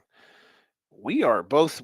Maybe you know what? Maybe we're just really good at this game because I said 4.5, and it's Philly 4.5. There we go. You know what we are? We're both sharp. We're sharp as shit. I wish that means we could actually bet and make money, but we're both sharp. We're good at setting lines. We're not good at predicting them. Next up, a new category. The Joe Winkle Suicide Prevention Bowl. Oh God. Chicago versus Dallas in Dallas. America's game of the week. In Chicago. Oh, it is in Chicago, isn't it? Does that change your pick? No, no, I won't change it. I know what it is though, but I didn't know what it was when I first wrote the pick. But I found out what it was, so I'm not going to change it. I forgot that it was in Chicago. It probably wouldn't have changed it much. So, go ahead. I will take Dallas 3.5. That's crazy because that's exactly what I put. What is it You're then? you're about to shit yourself. The Chicago Bears, after giving up 52 Oh points God. today Oh God. and blowing a game 6 days prior to today in the fourth quarter against a rookie quarterback who today then turned around and looked like dog shit, the Chicago Bears in week 3 in America's Game of the Week on national television against the Dallas Cowboys are favored by 1.5 points. God help us. Wowzers. God help us. Cowboys, they're gonna need. They're only gonna need like 150 yards of offense. Just get to the 47 and kick field goals all day. Here's how the Bears can actually, because here's the thing. I'm not mad at certain aspects of the Bears today. I'm mad at the grand gravitas of the incompetence that levels the franchise down. Caleb Williams, which is the main reason I care about this season, and Ben Johnson. Here's the thing, Nick. If they lose next week, they can give up 52 points again. But the Cowboys defense sucks. If they score 45 and they lose in a shootout, I will come on here happy as a peach. On my mama. Here's what I said after last week, Nick. It's not that they're losing, it's how they're losing.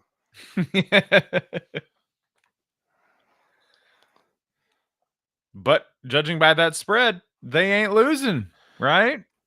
I I'm shocked Hmm. that they are favored. I could not believe that. That is some home cooking. Like, if I would have realized the game was in Chicago, which I should have because it's literally here on my thing, I just wrote it down wrong. I would have maybe made it Dallas 1.5, but like still, like you got it. Or we tied. That's totally fine. Okay. Now we're at the Happy Cat dance. 4 games here. It's weird. When you look at the slate next week, first look at it, I was like, I don't know about this. This slate's not that good. And then when I started putting the games in the tiers, I was like, oh shit, there are some bangers. Happy Cat Dance, Houston, Jacksonville, in Jacksonville. Huge game, especially if Houston loses tomorrow. But regardless, it's a huge game. What you got? I'm going to take. I'm just going to go Jaguars 2.5, just for the home field. Okay. I got this one wrong. My spreads on Houston, I have them power rated too high, I guess. I have them -2.5. You get this. It's Jags 1.5. Okay. So they technically still feel like Houston's power rated higher, but the home field cancels out most of it. Yeah, tic tac zone. Our first tic tac zone of the week. No, second, because the Bears is a tic tac zone. Phillies in the Vegas zone. The Bills are in the team you're playing sucks zone. Next up, this is in the Happy Cat Dance meme just because the last time these two teams played and Jake Browning was the quarterback, the game was bonkers. It's Bengals Vikings. You remember when they played on that Saturday and the game was just bananas? It was 2 years ago. I don't know if I remember that one. It was a fun time. So Bengals and Vikings in Minnesota. Oh man, this is gonna be a dart. Let me see. Bengals on the road, Vikings at home. A Jackson Dart? Not gonna be needed after Russ played today. Russ was cooking. They let him cook, and holy shit. Russ cooked. I am 100% more intrigued by that Chiefs game than I would have been before today because of the way the Giants played.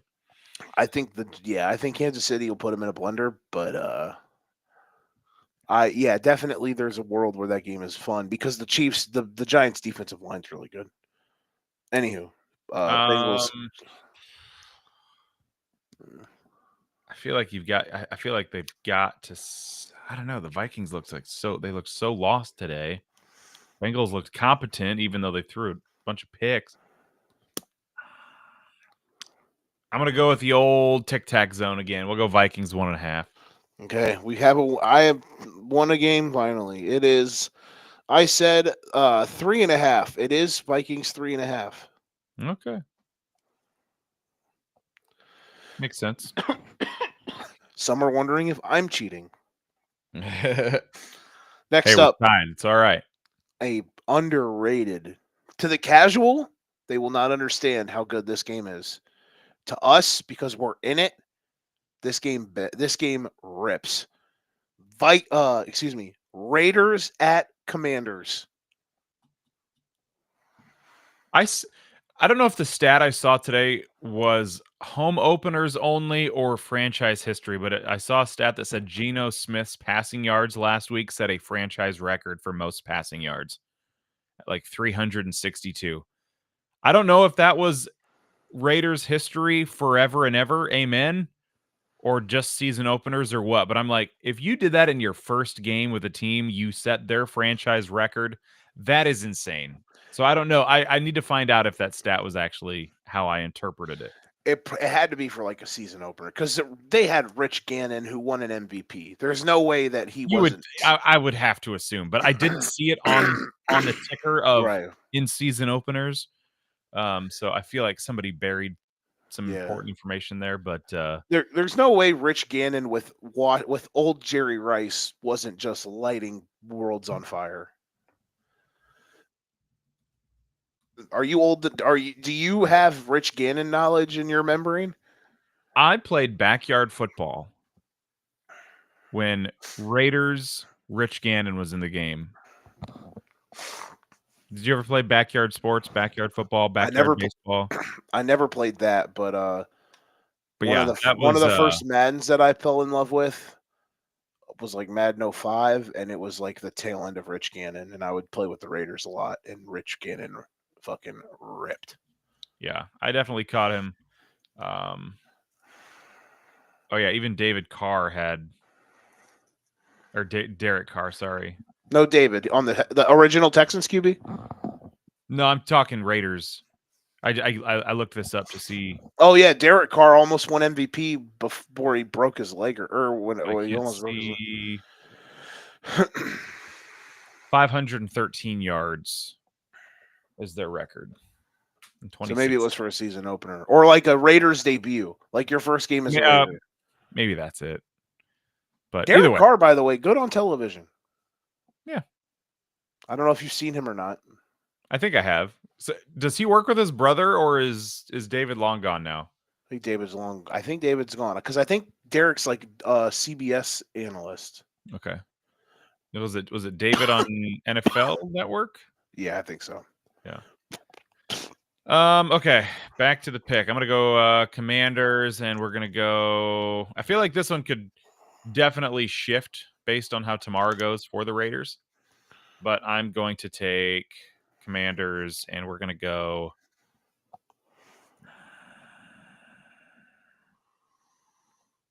4.5. Yeah, you got me. I said 3. It's 5.5. Vegas zone. Oh, okay.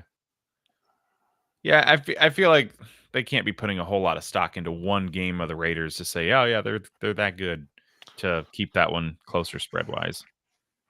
Yeah, that's the one I feel like I missed the most on because I should have thought, but I guess maybe I just have. I guess I just. It's all my love for Gino. Hey, they just don't write back.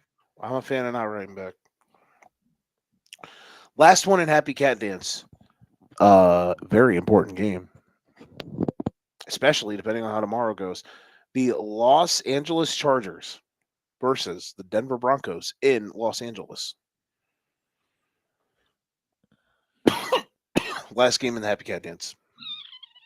Should be fun. Let's go Chargers.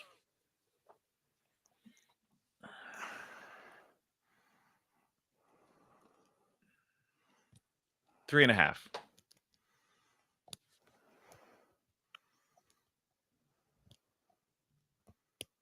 Okay, it is 2.5, and I said 2.5.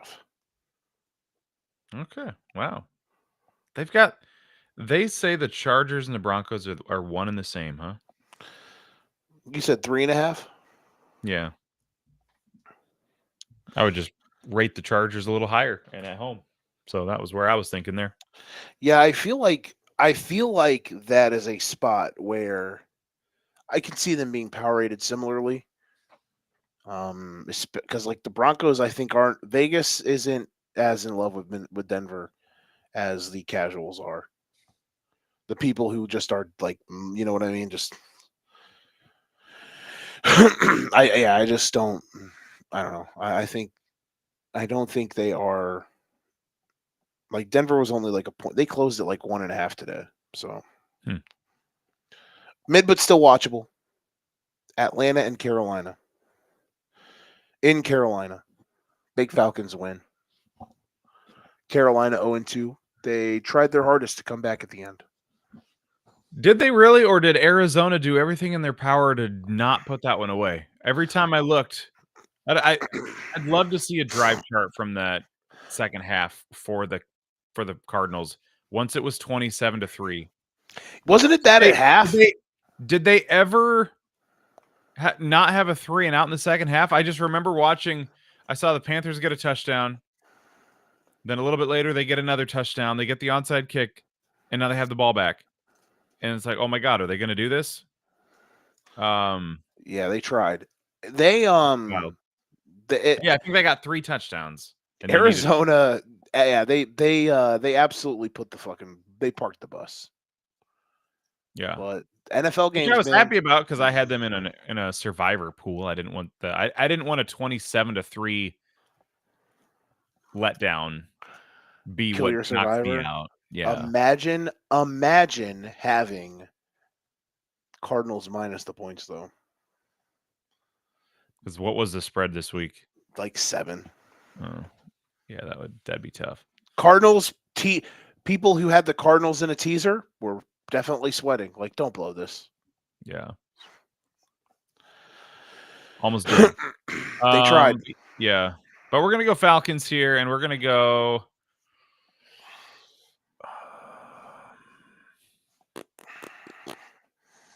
Falcons 4.5. Falcons 4. You got it. I said 5.5. It's only 3.5. Now, great. It's on Oh, the really? road, I but would have a little, 5.5 was gonna be my other guess, but I went 4.5. it's not too late. Okay. Yeah. I mean, it is now because I have it wrote down. It is in the book forever. Excellent. I'll take the point. Um, Next week is the first official. It is the first official Atlanta. This is an adult test for you.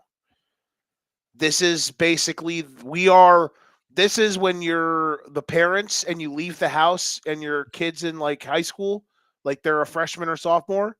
You're like, "Hey, we're going out of town for the day. Don't do anything stupid. Don't fucking party. Don't tear the house up.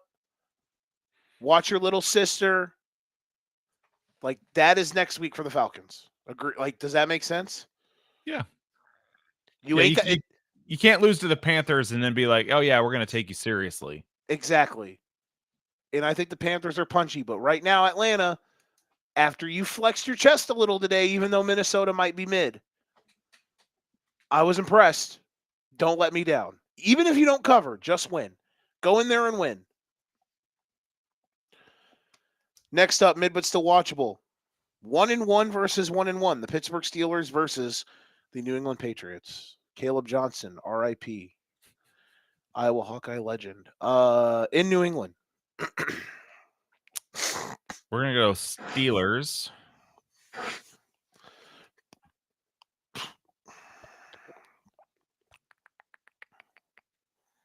Th- 2.5. God damn it. You almost said it.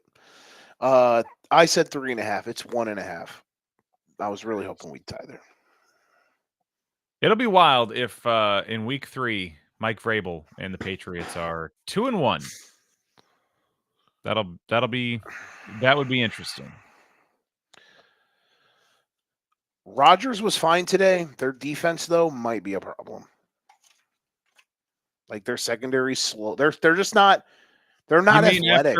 after Justin Fields looked like vintage Hall of Fame material a week ago, He looked like fucking Mike Vick last week.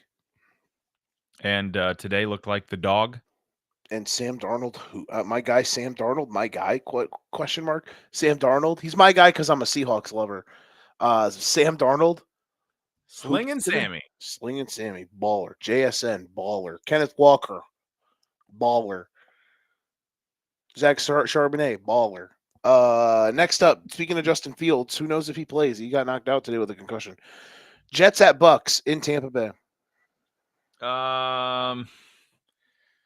If Man. Justin Fields is not playing in this game, this is not in the mid, but still watchable. But Who is their backup? I don't know. Do we know?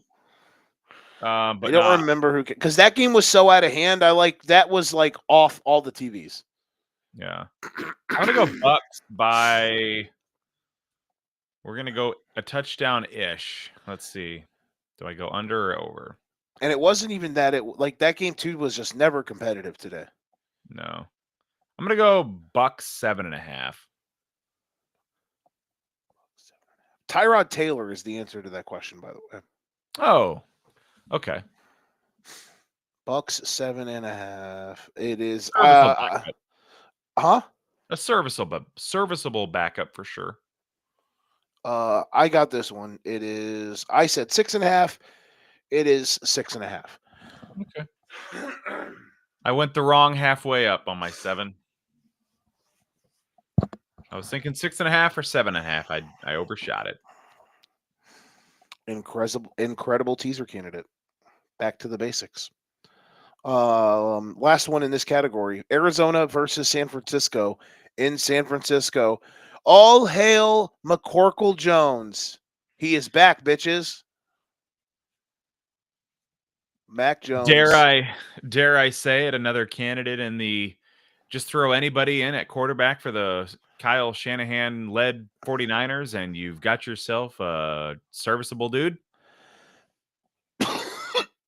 I gave all that love to Purdy last week, and then I'm sitting here thinking, surely Mac Jones is going to go out there and stink it up. Nope. Bad day for Brock Purdy stockholders. It's the 49ers for you. You throw anybody back there. Why you can't pay your quarterback big bucks Listen, man, in that system. in the world of fairness, good for him.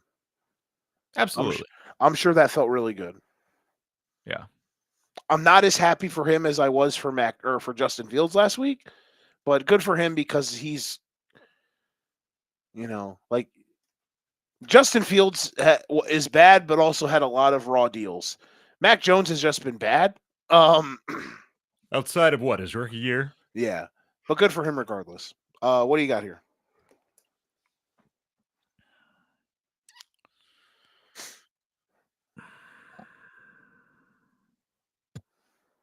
I'm gonna go Cardinals. I'm gonna give them they're gonna be a road favorite. And we're gonna go Cardinals 2.5. You got it. It is in the tic tac zone. It is 1.5, and I said 3.5. So you got it. Yo, you went Cardinals 3.5? Yeah. Okay. Yeah, I tried to go Cardinals were 6.5 against the Saints on the road. They're on the road at San Francisco. I was like, I'll just half that because it's without Purdy. If Purdy was playing, it'd Oh probably be yeah. like San Francisco 2.5 or something. All right. All right, we are. Let's see. 1, 2, 3, 3, 2, 1, 2, 3, 4, 5. Shit. 1, 2, 3. You're up 5-3. Nice. I need it. Or 8-6, depending on how people actually keep score. Jurassic Park poop meme. There are 3 games in this category. First up, Packers at Browns in Cleveland. Do you think the Browns can lose another game and have the most offensive yards in a game 3 weeks in a row? It'd be funny, but not against this team. Oh, so yeah, let's take we're gonna take the Packers easily. And 7. Huh? 7.5. Wow. You're going to get this. I am I am shocked by this line. I said 10.5. It's 8.5. I thought this was easily double digits. But I guess technically the Browns probably aren't the worst power rated team in the league right now because they've kind of been punchy. Yeah. And today they just kind of got weird boxed, which is like a distant cousin of luck boxed, right?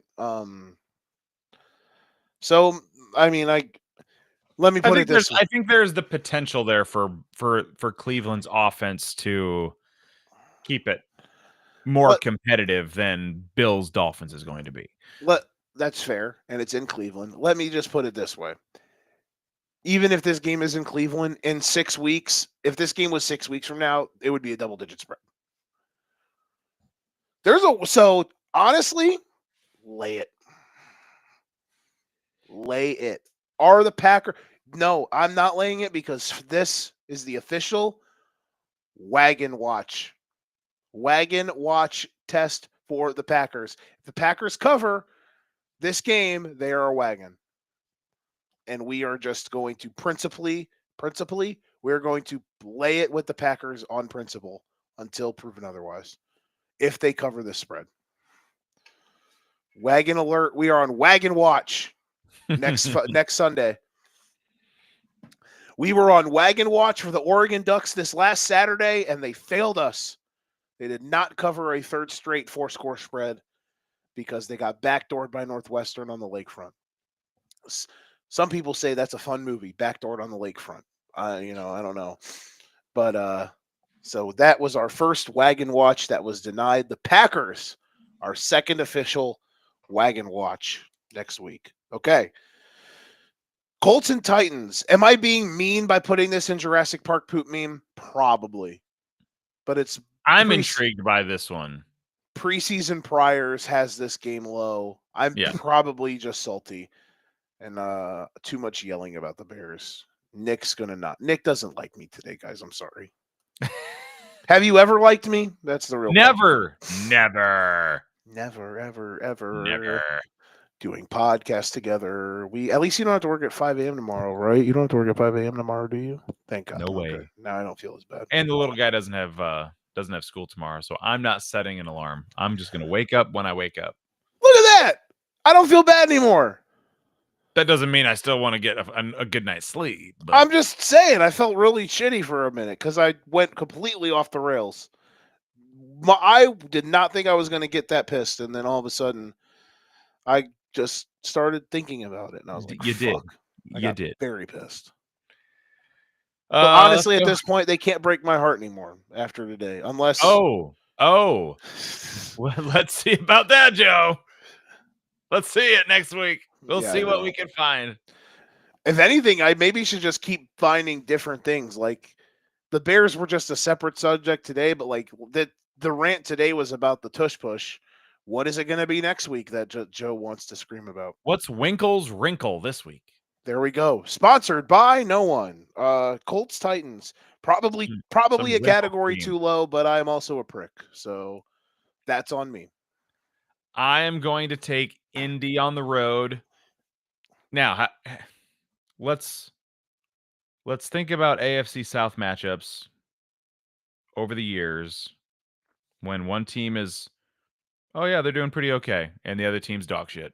What usually happens? Dog shit wins, Joe. So you're saying this is the official like Carson Wentz, all you have to do is beat this team, and the Colts are in the playoffs last week of the season. Just don't suck. And what happened, Joe? I mean, I know it's Daniel Jones, their quarterback, but Carson Wentz is not walking through that door. Oh, he could be, but Carson Wentz he is staying away. I feel like there have been so many games over the years where it's been, oh yeah, every checkbox says so and so should win this AFC South matchup, and then it's just stupid, and it goes nothing like you'd expect. But having said that, I will take Indy. I will take them on the road. I will take them 3.5. You got it right. It's 4.5. I said 4.5. It's 3.5. All I know is this. I'm not betting against the Colts anymore, man, because anytime I do, I fucking lose. Anytime I pick against the Colts, they win. So I'm like, all right, I'm out. I'm done. Until proven otherwise. Joe is parlaying Colts, Packers perpetually until it doesn't work, is basically what there we go. Principal parlay. I was just about to say principal parlay of the week.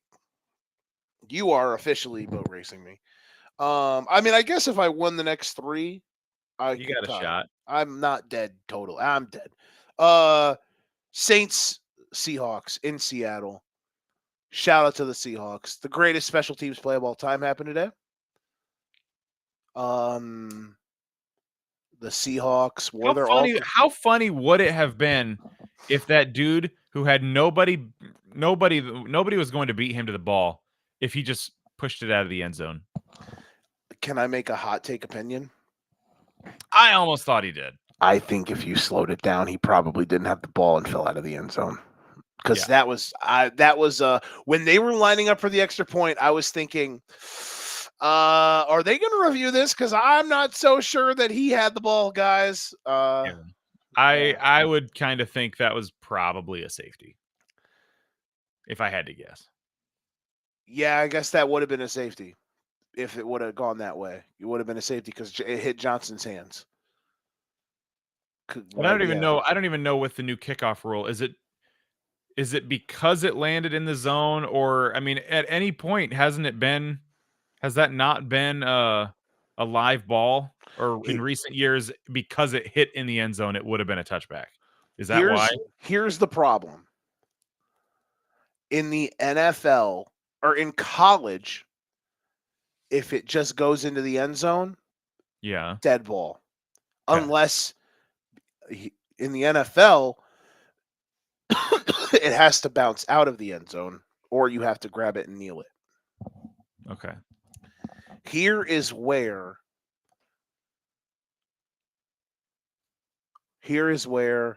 Johnson gets fucked up. He either doesn't realize it hit his hands, or he knew it hit his hands, but he's playing it off like it didn't hit his hands, while not realizing that that ball is live. If it Did it doesn't go out of matter the if he touched it or not? Because it landed in if in the it field of play? if it would have rolled out of the end zone, Yeah, if it would have rolled out, I think it would have just been a touchback because he would have never correct, had possession or anything. correct. But because he didn't, once the ball hit in the landing zone, it's live. Because if it's just airmailed into the end zone but dies there and doesn't roll out of bounds, is that a touchback or is it still a live ball? That's a touchback once it's recovered and kneeled on, and they get it at the 35. But if nobody touches it and the ball it lands, it doesn't land in the landing zone. Now I get that it's If not. it just dies Just in the end zone yeah, like a and golf ball on a wet nobody green, from the receiving team touches it. Is that a live ball or is it a touchback? it should be just a live. It should be a live ball. It's a live Okay, ball. because I was under the impression if that ball is in the end zone and moving, it's just it's just anybody's ball. It's like an onside kick. So Yeah, I didn't know if it mattered if he touched it. I didn't know if it mattered that it landed in the landing zone. Just that it was in the field of play and it's not. Nobody's got it yet, so it's anybody's ball. That's what I couldn't quite figure out because I don't know all the new right. kickoff rules and Because he how they touched work. it, it may because he touched it, it meant that touchback was off the board. That's either a safety or a touchdown. Basically, that's what I. But if he didn't touch it, it would have either been a touchback or a touchdown. But because he touched it, I it think was even points if you received. touch it in the field of play, I've been under the impression if you touch it in the field of play, but you don't have possession, you could go chase it into the end zone and still kneel on it. Because we've seen where a guy has it, I don't think he so in the bobbles it at the NFL. 2 into the end zone. It's So like that in high school, which that rule is stupid. yeah, if it just crosses the goal line, it's a touchback in high school. Well, in high school also, if you muff it outside the end zone and it goes into the end zone, it's a touchback. Yeah. I've seen that, and that's a terrible rule. Yeah. I'm pretty sure if I think you can still kneel on it if it's not possessed, full possession out of the end zone. But again, I don't know for sure. That's just my interpretation. Splitting a lot of hairs here, I suppose. We are. Regardless, the Seahawks offense looked good today. On the road, tough spot. And their defense is still nasty. And Jackson Smith and Jigba is legitimately a all-pro potential level wide receiver. He's got a lot of goods. I'm he has the goods, the whole goods, and nothing but the goods. He is what it looks like. Go ahead. This is probably going to be one of my survivor candidates this week. Seahawks at home. We're gonna go Seahawks. Saints have been punchy though. They haven't been. Nobody's put them away yet. No, but Rattler has had the ball in his hands with a chance to win on the last twice. drive the last 2 weeks. Jawan Johnson's just out here being the best tight end in fantasy. Who would have thought? Yeah. He's been fun. But yeah, we'll go Seahawks and 5.5. So we tied because I also said 5.5. It is 7. Ah, shoot. I was gonna go 6.5.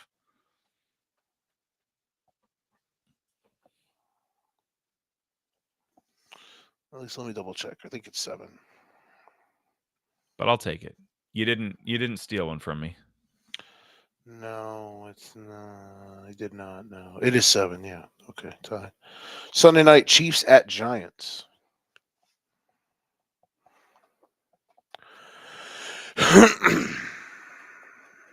Chiefs at Giants. Chiefs are gonna be favored. We're gonna go Chiefs.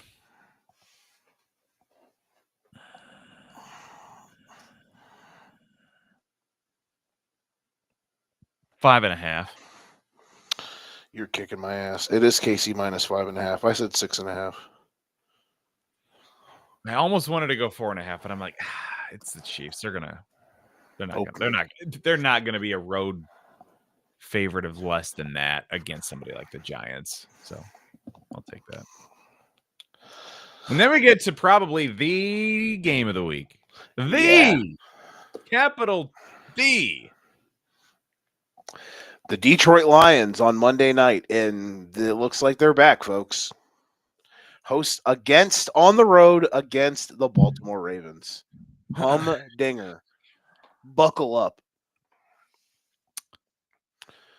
What a great start to the year for Monday Night Football. Now, granted, look, we are long past the days of them intentionally giving the ESPN Monday Night crew the shitty games because ESPN was openly bashing the NFL for CTE stuff and calling them woke or whatever, or calling them out for blackballing Kaepernick.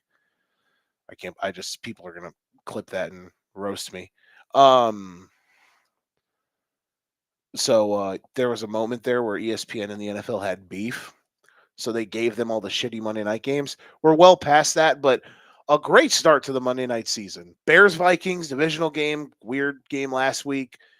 The doubleheader tomorrow is lit. Bucks, Texans, and Chargers, Raiders are 2 great games. And then this game is awesome. We're gonna go. Man, I'm gonna go easy here. Ravens 2.5. I got one. I said 3.5. You're gonna be shocked. It's 5.5 for the Ravens. Vegas not sold. No, Vegas. Well, it's weird because Vegas has the Bears favored over Dallas. Yeah, that's true. But you would think if they think the Bears are actually good and the Lions lit them up today, maybe I think the Ravens. Here's where I think this is what this line tells me. The Ravens and the Bills are, and maybe the Chiefs no, because the Eagles were favored today. So the Bills and the Eagles are only 4.5 at home against the Rams, so they're even. The Ravens and here we go. The Ravens and the Bills are at a completely different level from a power rating standpoint. Like there is a gap from them two and everybody else. Like there's they are tier 1, and then there's a couple tiers separating them, the Ravens and the Bills, and then the next tier from a power rating standpoint. That's what this line tells me. Does that make sense? Yeah, I can see that. Because if the Ravens or the Bills went into the Giants next week, they're more than 5.5 point favorites. Off the rip. No. You win. You got a lead. I'll tag it on here in a little bit. All right. Great job by you. We've done it. We got her done. Like the video, subscribe, tell all your friends. We'll be back next week. Sunday night show. No Monday night show this week. We'll be back. Golden Ticket Show on Thursday. My bad. Golden Ticket Show on Thursday. College Juice on Thursday or on Wednesday. College Juice Wednesday. Golden Ticket Show Thursday. Hopefully the weekend warm up Friday for the love of God. Football Lounge tomorrow or Tuesday. I think Tuesday. Card subject to change. Shout out to all them. For Frequency Stick next Sunday, or For Fantasy Stick next Sunday. Nick, thanks, buddy. Shout out to you. See you next week. This is the Educating Nerds Podcast. If you ain't got your